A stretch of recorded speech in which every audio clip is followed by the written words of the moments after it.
fermentation of vegetables for probiotics, making organic sauerkraut or pickles using salt and thyme. That's a fantastic idea. Making your own fermented vegetables like sauerkraut or pickles is a wonderfully simple and ancient way to create delicious probiotic-rich food. We'll be using lacto-fermentation, which relies on the naturally occurring bacteria on the vegetables, specifically lactobacillus strains, and salt to preserve the food and give it its characteristic tangy flavor. Here's a phase-by-phase guide, keeping the main point illustrated by visual example and easy to follow. Phase 1, preparation, setting the stage for success. Before you even touch a vegetable, setting up your workspace and ingredients is crucial. Think of this as getting all your ducks in a row. 1. Gather your gear. You don't need fancy equipment, but a few key items will make the process smooth. Jars, crocks, you'll need a clean food-grade container.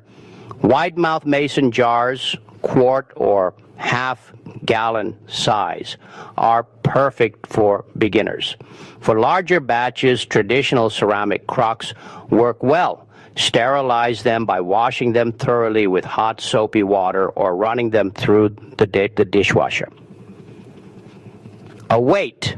This is often the trickiest part. You need something to keep the vegetables submerged under the brine. You can buy specialized fermentation weights, glass or ceramic in our mixture, or you can use a small clean jar filled with water or a sanitized heavy rock that fits inside your main container.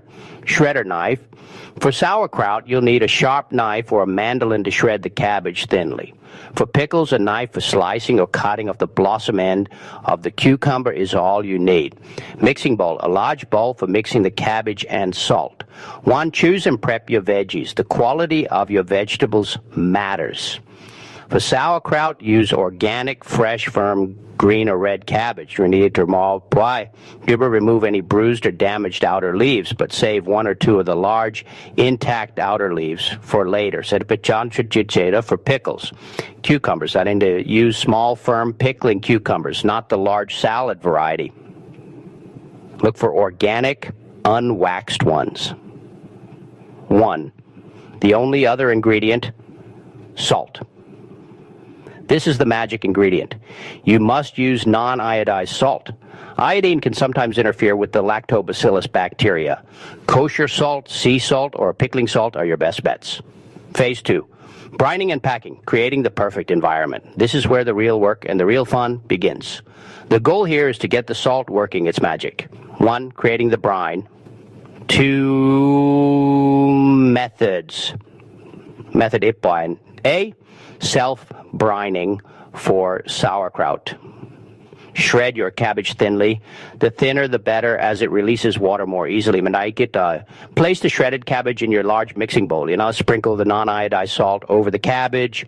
A good ratio is typically 2 to 3 teaspoons of salt per 5 pounds of cabbage, but a common household standard is 1.5 to 2.5% salt by weight. Now the workout.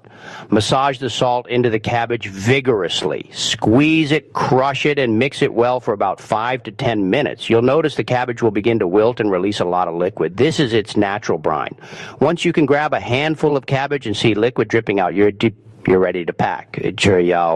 Method B, water brining for pickles. Wash your cucumbers and cut off the blossom end, the side opposite the stem, as it contains enzymes that can soften the pickles. In a separate container, create a brine cylinder.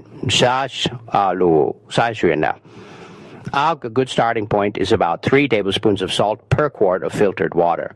Make sure the salt is fully dissolved. That's optional, but recommended for pickles. Add flavor enhancers now, like garlic cloves, dill sprigs, flowering heads are best, or a few grape or oak leaves. These contain tannins that help keep the pickles crisp. 1. Packing the jar and submerging. This is a critical step for preventing mold and ensuring a successful ferment. For sauerkraut, transfer the cabbage and its brine into your jar, kraut. Press down firmly on the cabbage layers using your fist, a wooden spoon, or a tamper. The goal is to pack it in tightly and force the released liquid up and over the vegetables. Keep pressing until all the cabbage is submerged under its own liquid. Take one of those reserved outer cabbage leaves and fold it over the surface of the packed cabbage. This acts as a barrier to keep the smaller shredded pieces from floating up.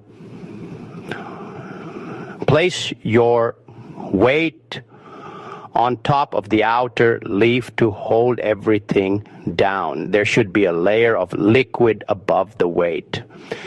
Leave about an inch of headspace, air, between the top of the brine and the rim of the jar. For pickles, pack the cucumbers and any flavorings, garlic, dill, etc., tightly into your jar. Pour the salt water brine over the cucumbers until they are completely covered. Place your weight on top of the pickles to keep them submerged. Leave an inch of head space.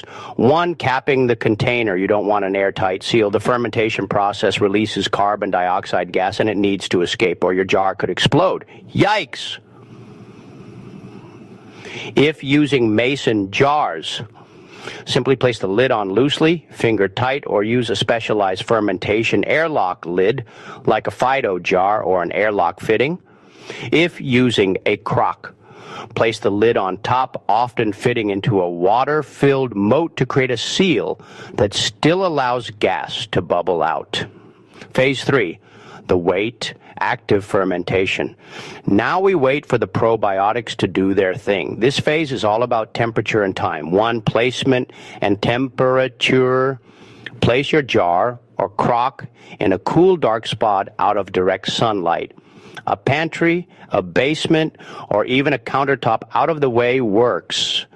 Ideal temperature, the sweet spot is usually between 65 degree and 75 degree.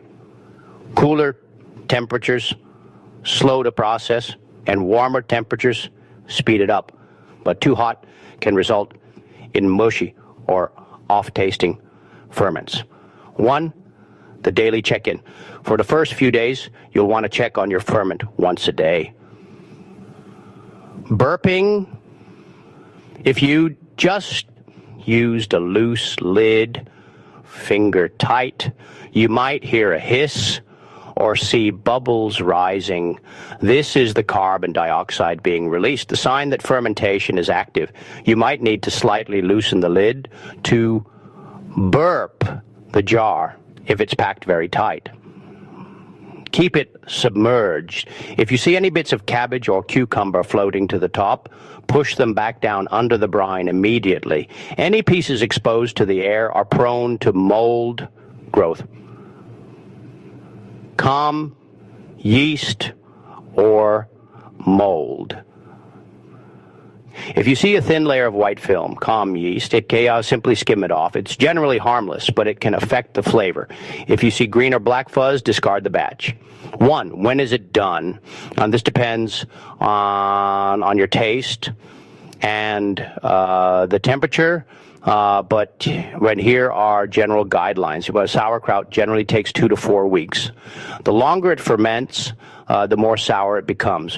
Taste it periodically after the first week. Once it's tangy to your liking and the bubbling slows, it's done. Pickles can be ready in as little as 3 to 7 days for a lightly sour, half-sour pickle.